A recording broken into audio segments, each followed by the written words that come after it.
गाड़ी में था, नहीं तो ये भी खरीदना पड़ जाता। करती कहा तुम?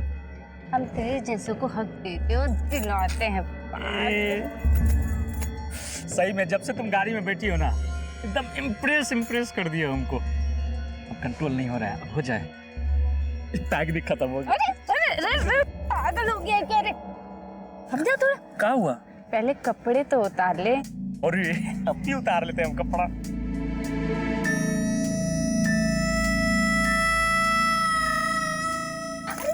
तो अब क्या हुआ? मुझे भी तो कपड़े उतारने दे। और ये तो जल्दी उतारो ना। जल्दी उतारो, जल्दी उतारो। ए, अरे कपड़ा लेके कहाँ जा रही हो? ले आ साले, बहुत हक चाहिए था ना तुझे। अब देखी तुझे हक, कुत्ता कमीना कहीं का। मेरी इज्जत लूटना चाहता था तू, मेरी इज्जत। लूट का रहे थे हक तो तू भी दे रही थी ना, हम मांगने गए थे हक। अब आ बाहर कमीना तू। ले कमीना कुत्ता। जिन्होंने नरेश को सुसाइड करते हुए देखा था, वहीं दूसरी तरफ नरेश का छोटा भाई विवेक बोल रहा था कि नरेश का मर्डर हुआ था, और नरेश की पत्नी मालती का मानना था कि नरेश मरा ही नहीं, जिंदा है। और इन सब बातों के बीच नरेश की लाश बदले जाने का मामला हमारे सामने आया। इस केस में दोहरे मापदंडों को देखते हुए ये केस पूरी तरह से हमें सौंप दिया गया, और हम सबसे पहले उस कॉन्ट्रैक्टर रिद्धेश सोलंकी से मिले, जिस पर नरेश की हत्या करवाने का शक जताया जा रहा था। सर, आप बेकार में मुझ पर शक कर रहे हैं। नरेश की मौत से मेरा कोई लेना देना नहीं है। हमने पता किया है, तुमने नरेश को रिश्वत ऑफर की थी अपना प्रोजेक्ट पास करवाने के लिए। सर, हर कॉन्ट्रैक्टर ऐसा नहीं होता है। आप पहले नरेश के बारे में पता तो कीजिए।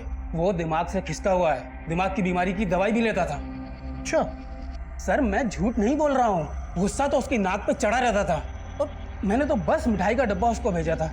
उसे लगा कि उस डिब्बे में पैसे हैं, और बस इसीलिए उस प्रोजेक्ट से उसने मेरा पत्ता साफ कर दिया। और तुमने उसी को साफ कर दिया? सर, ये आप क्या कह रहे हैं? वहां पर सभी लोगों ने देखा था कि उसने सुसाइड की थी। और सर, इस तरह आप मुझ पर ब्लेम नहीं कर सकते हैं।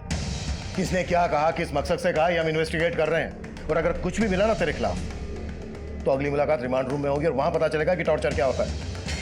चल निकल, चल।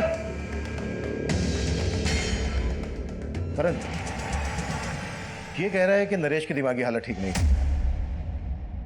नरेश का भाई विवेक कह रहा है कि उसकी भाभी की दिमागी हालत ठीक नहीं है। दोनों को दिमागी problem.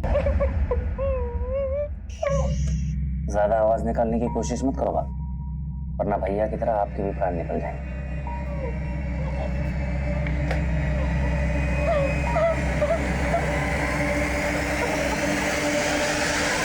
Excuse me sir. Sir, मैंने हॉस्पिटल के मॉर्ग का रिकॉर्ड स्टडी किया। सर, इस रिकॉर्ड के मुताबिक वहां पर 9 लाशें थी, जिसमें से एक लाश नरेश की फैमिली को सौंप दी गई।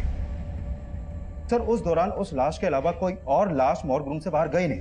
सर, इसीलिए वो बोल रहे हैं कि नरेश की लाश किसी और लाश से बदल जाए। ऐसा हो ही नहीं सकता। हो सकता है उन्होंने लाश बदली और किसी वजह से छुपा रहे हैं। करें, मॉर्ग रूम के एक आदमी की डिटेल निकाल। सर, मे आई कम इन सर? कम प्रेम। सर, एक औरत आपसे मिलना चाहती है। वो अपने पति की मिसिंग कंप्लेंट लिखवाने आई है। बुलाओ।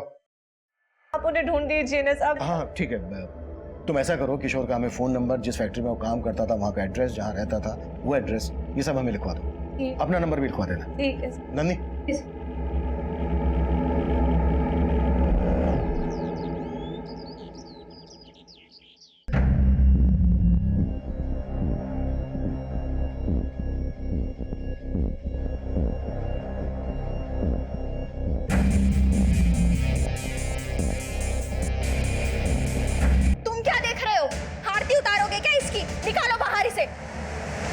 ऐसे नहीं मारेगी। चल निकाल। छोड़ो, छोड़ो मुझे। कहाँ लेके जा रहे तुम? मुझे तेरी जगह दिखाने। छोड़ो मुझे। चल, छोड़ो। बुलाना, चल।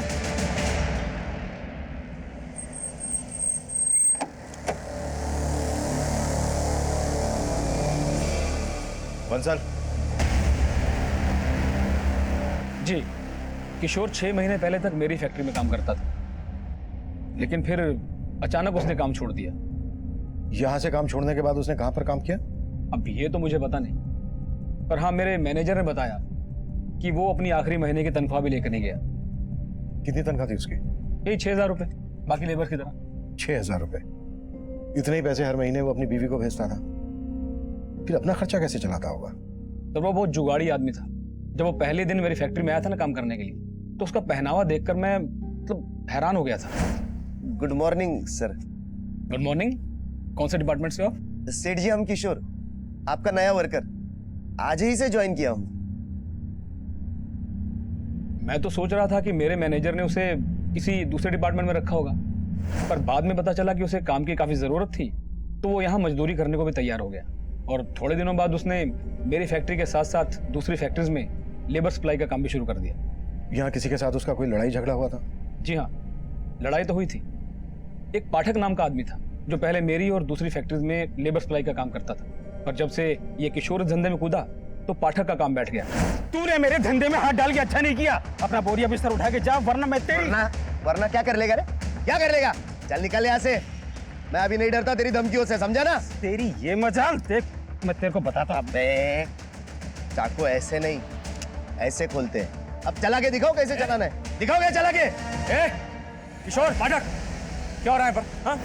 सर, मैंने तो किशोर को बोला भी था कि वो पुलिस में कंप्लेन कर दे, पर उसने कोई एक्शन ही नहीं लिया। तो आपको लगता है पाठक किशोर के साथ कुछ कर सकता है? अब सर, मैं तो इसके बारे में कुछ बता नहीं सकता, ये तो आप पता कीजिए। पर सर, किशोर का इस तरह से गायब होना मुझे कुछ ठीक नहीं लग रहा है। ठीक है सर, इस बंसल की बातें भी कुछ अटपटी सी लग रही हैं। कहीं हमसे कुछ छुपा तो नहीं रहा? पता करो इसके बारे में, और फैक्ट्री के दूसरे स्टाफ से भी बात करो, और बंसल जिसका नाम ले रहा है पाठक, उससे भी मिलो। सर,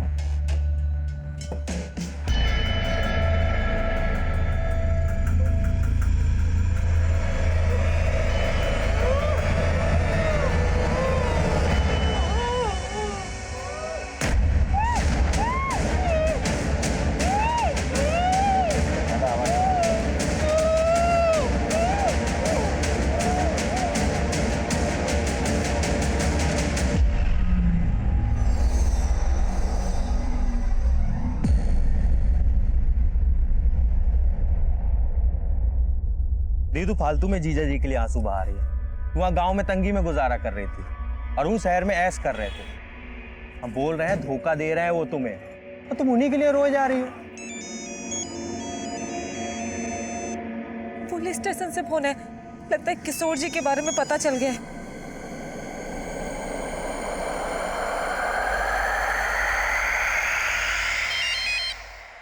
हाँ सिंह।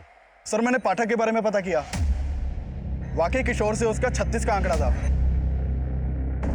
उठा लाओ। सर, वो काफी दिन से गायब है। सर, गुरुग्राम रेलवे स्टेशन के पास उसकी एक दुकान है, लेकिन दुकान भी काफी दिन से बंद पड़ी है। किशोर फिलहाल कहाँ रह रहा था, कुछ पता चला? सर, उसका मोबाइल नंबर उसके पुराने एड्रेस पे रजिस्टर्ड है, लेकिन सर वो घर उसने 6 महीने पहले ही छोड़ दिया था।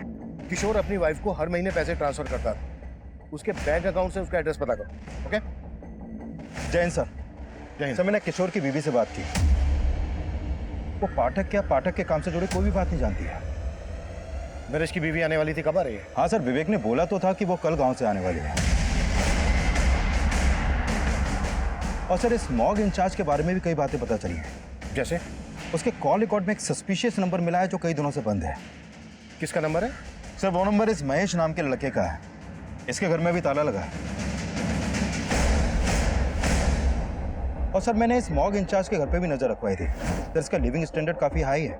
जितनी आमदनी नहीं है उससे ज्यादा तो खर्चे हैं इसके। मैंने भी नोटिस किया था, काफी महंगा स्मार्टफोन था उसके हाथ में, वो चेन सब पहने थे। एक मॉर्ग इंचार्ज के पास इतना पैसा, कुछ तो है जो ठीक नहीं है। करण, उठा लो और तोड़ो। सब बोल दो साहब। दरअसल मैं लाश बेचने का धंधा करता हूँ साहब। जो लावारिस लाश मेरे मॉर्ग में आती है, जिनकी शिनाख्त नहीं होती, सरकार हमें उनके क्रियाक्रम करने के 5,000 रुपए देती है। वो पैसे मैं जेब में रख लेता हूँ और लाश बेच देता हूँ साहब। किनको बेचता वो लाश? प्राइवेट मेडिकल कॉलेजेस को साहब। वो रिसर्च करने के लिए लाश खरीद लेते हैं। ये नरेश की लाश कहाँ है? वो गलती से मेडिकल कॉलेज चली गई, वहाँ दूसरी लाश जानी थी। कौन सी लाश? महेश नाम का एक लड़का है जो मुझे वो लाश सप्लाई करता है जिनका कोई रिकॉर्ड नहीं होता। कुछ दिनों पहले उसे एक लाश मिली थी जिसे मैंने 10,000 रुपए में खरीदा। महेश का मिलेगा अभी? सर, वो पता नहीं, जब से उसे इन सब का पता चला है तब से वो गायब हो गया सब। हॉस्पिटल चल के वो लाश हमें दिखा अभी। और हाँ, उस मेडिकल कॉलेज का नाम क्या है?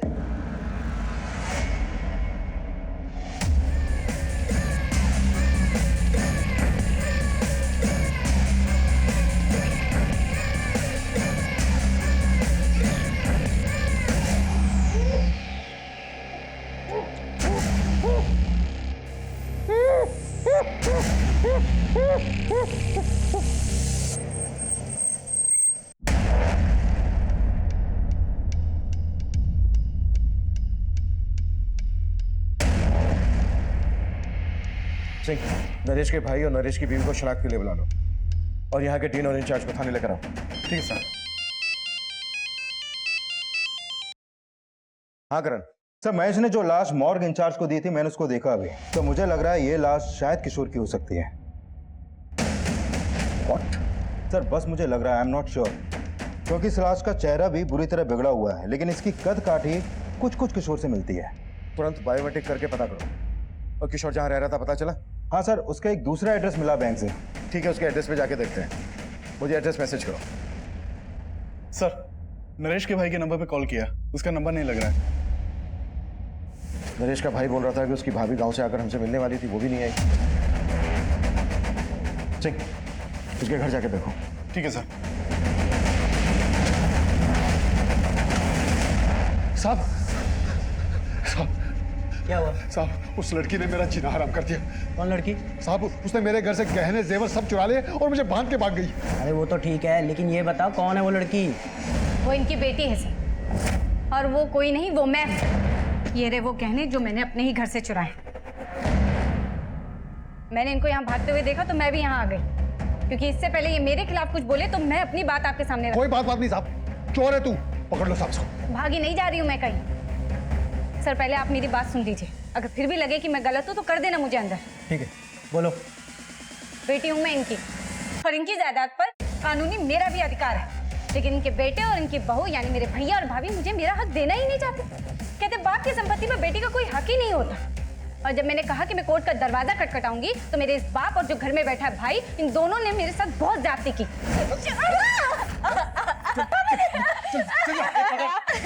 ये ना ऐसे नहीं मानेगी, रूप कर देगी ना साइन, करेगी ना। खोल खोल मुट्ठी, नहीं तो मैं तेरा हाथ ही काट डालूंगी आज। और जब मैंने कोर्ट जाने की बात की तो इन लोगों ने जबरदस्ती कागज पे मेरा अंगूठा लगवा लिया। देख संध्या, तू सही नहीं कर रही है। और तुम ठीक कर रहे हो। देखो, तुम किसी से जबरदस्ती नहीं कर सकते। तुम्हारे घर का मामला है, शांति से सुलझा लो, क्योंकि अगर हमने दखल दिया ना तो बहुत दिक्कत होगी तुम्हें, समझे?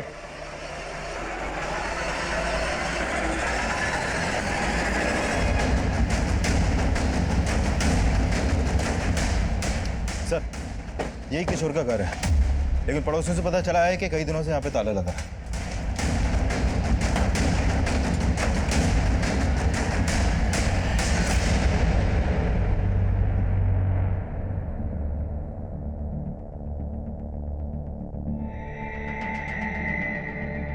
हाँ ठीक है, थैंक यू।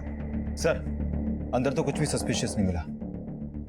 ये भी कम सस्पिशियस नहीं है कि जो आदमी 6 महीने पहले तक एक फैक्ट्री में मजदूर था, उसके बाद लेबर सप्लाई का काम करने लगा, वो इतने ठाट से रहता हो। इस किशोर का करेक्टर को समझ में नहीं आ रहा है। शायद 2 नंबर का काम करता हो। किशोर की कुंडली निकालो और आसपास में भी पूछताछ करनी है।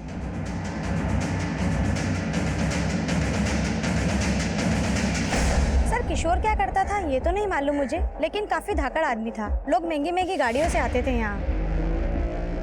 किशोर के साथ यहाँ कोई और भी रहता था? फिलहाल तो वो अकेला रहता है, लेकिन कुछ टाइम पहले उसकी बीबी भी यहीं रहती थी।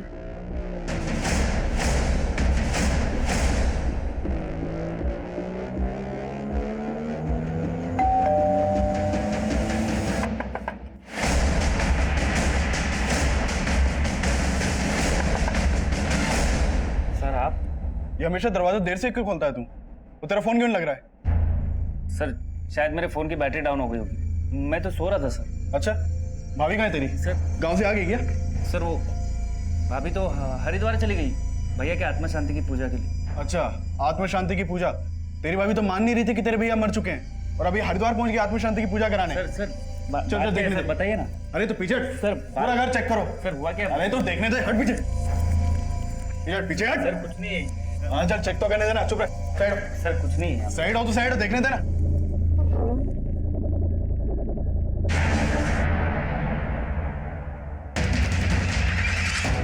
मालती, नंदिनी जल्दी आओ, पकड़ इसको।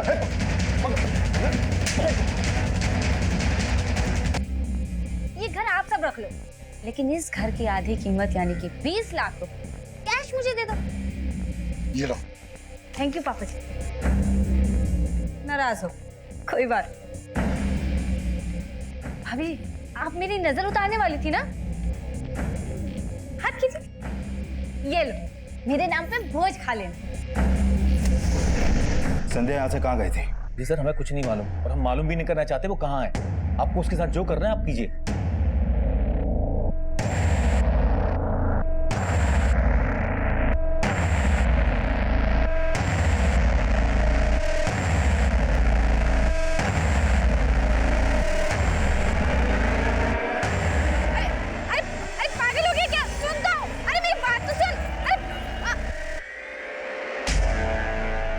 सर, संध्या के भाई और फादर से उसका एक नंबर मिला था जो काफी दिनों से बंद है।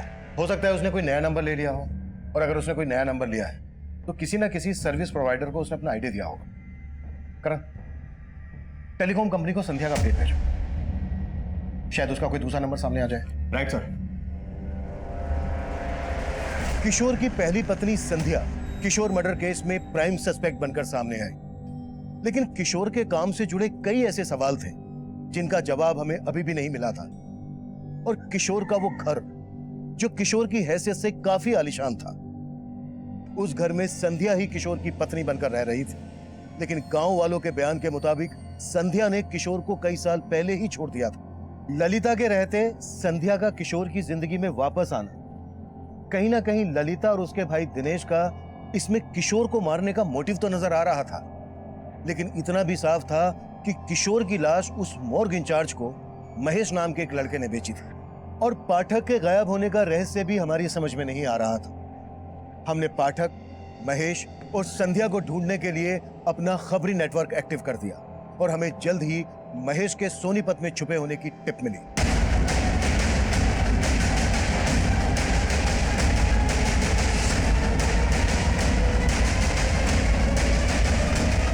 साहब, मैंने कुछ नहीं किया साहब।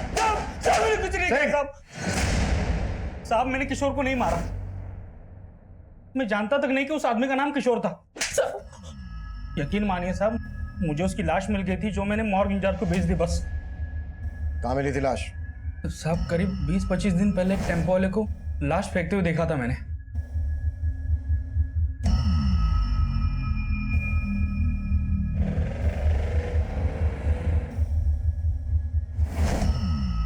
कौन था टेम्पो वाला? नंबर बोल टेम्पो का। साहब, वो नंबर नहीं देख पाया, वहां पे बहुत अंधेरा था। ऐसे नहीं बोलेगा ये। कुटास! साहब, मैं सच बोल रहा हूँ साहब। साहब, मैं सच बोल रहा हूँ साहब। साहब, साहब, साहब, मैं सच बोल रहा हूँ साहब।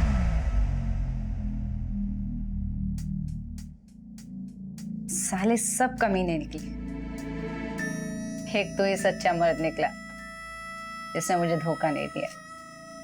लेकिन तुम बहुत दी यार, साला बीच जंगल में नंगा करके भाग गए। लेकिन वापस आके तेरा घर भी तो बसाया। हाँ ठीक है, फाइल तैयार करो। ओके सर, एक मोबाइल सर्विस प्रोवाइडर ने संध्या के नाम एक नंबर अलॉट किया था। वो नंबर अभी सोनीपत में एक्टिव है।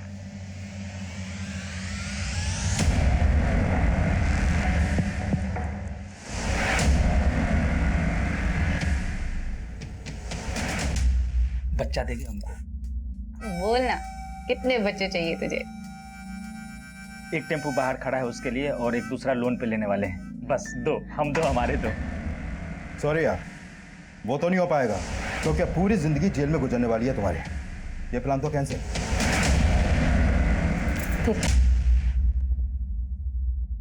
मैंने किशोर को प्यार के जाल में नहीं फंसाया सर, बल्कि सच तो यही कि मैं उससे बहुत प्यार करती थी, लेकिन उसके दिल में मेरे लिए प्यार नहीं। उसके लिए मैंने अपना घर छोड़ा, उससे भागकर शादी की, और उस कमीने ने मुझे कोठे पे बेच डाला। मुझे नहीं जाना, छोड़। जिंदगी बर्बाद कर दी। छोड़, मुझे नहीं जाना, मैं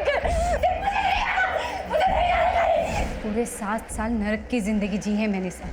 फिर 6 महीने पहले मैं किसी तरह वहां से भाग निकली।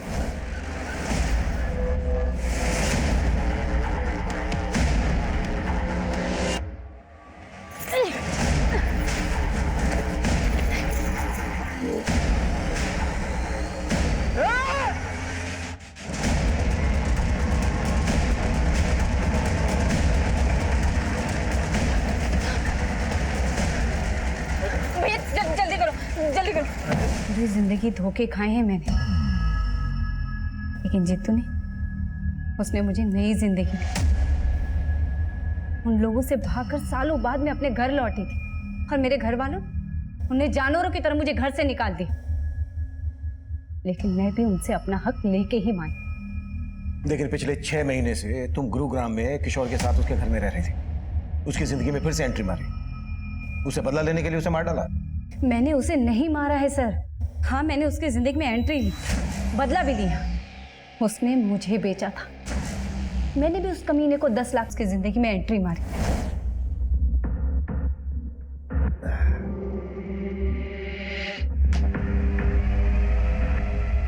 संध्या, प्रिया क्या कर रही है? तूने मेरी किस्मत बिगाड़ी थी ना, लेकिन मैं तेरी किस्मत संवार सकती हूँ। अच्छा, बोला उससे पति मत बन, दल्ला बन जा मेरा। और लालची इंसान तो गधे को भी बाप बना लेता है। फिर उसने तो मुझे झूठी मलिका बना ली। अपने बाबू लोगों को खुश करने के लिए मेरे साथ सुलाने लगा। लेकिन किशोर को किसे बेचा तुमने, ये बोलो। उसके बॉस बंसल को। कायल था वो मेरा, लेकिन अब सहा नहीं जा रहा, बहुत हो गया। इसलिए एक दिन, बंसल जी, मेरी माँ की बहुत तबीयत खराब है, मुझे 10 लाख की बहुत ज़रूरत है, प्लीज़ कर दीजिए ना। अब इतने प्यार से बोलोगे तो इंतजाम तो करना पड़ेगा मेरी जान। आप कितने अच्छे हैं ना। और फिर बंसल मेरी बातों में आ गया। बड़ी आसानी से उसने 10 लाख रुपए मुझे दे दिए और फिर मैंने अपना रंग बदल दिया। संध्या, कहाँ है तू? तू मेरा फोन क्यों नहीं उठा रही? संध्या, तुझे पता है ना तेरे बिना मेरा। आपको आपकी तन्हाई मुबारक हो बंसल साहब, अब मैं नहीं आऊंगी। मतलब तू मेरा 10 लाख रुपए लेके चंपत हो गई? अरे 10 के बदले किशोर भी तो दिया है, उसे रख लो। संध्या, संध्या मेरी बात सुन।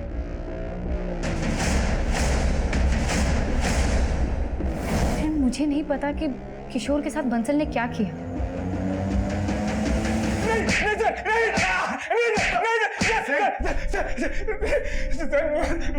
मैंने किशोर को नहीं मारा सर। अच्छा, सर उसकी बीवी मेरे 10 लाख रुपए लेके भाग गई थी सर। तो मैंने उसे अपना कुत्ता बना लिया था सर।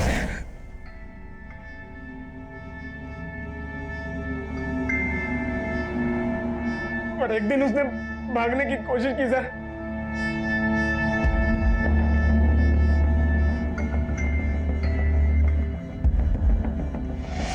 किशोर, किशोर,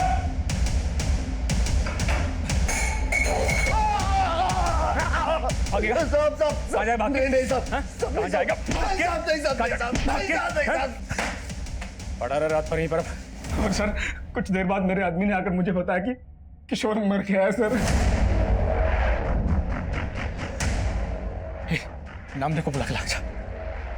और उसके बाद मैंने अपने एक और आदमी की मदद से किशोर का चेहरा खराब करवाया और सर टेम्पो से उसे कहीं दूर डंप करवा दिया सर।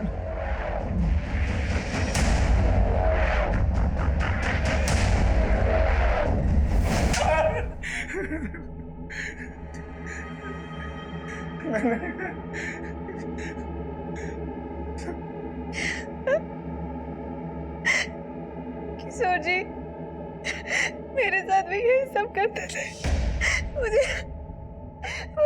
अपने दोस्त के साथ सुलाते थे।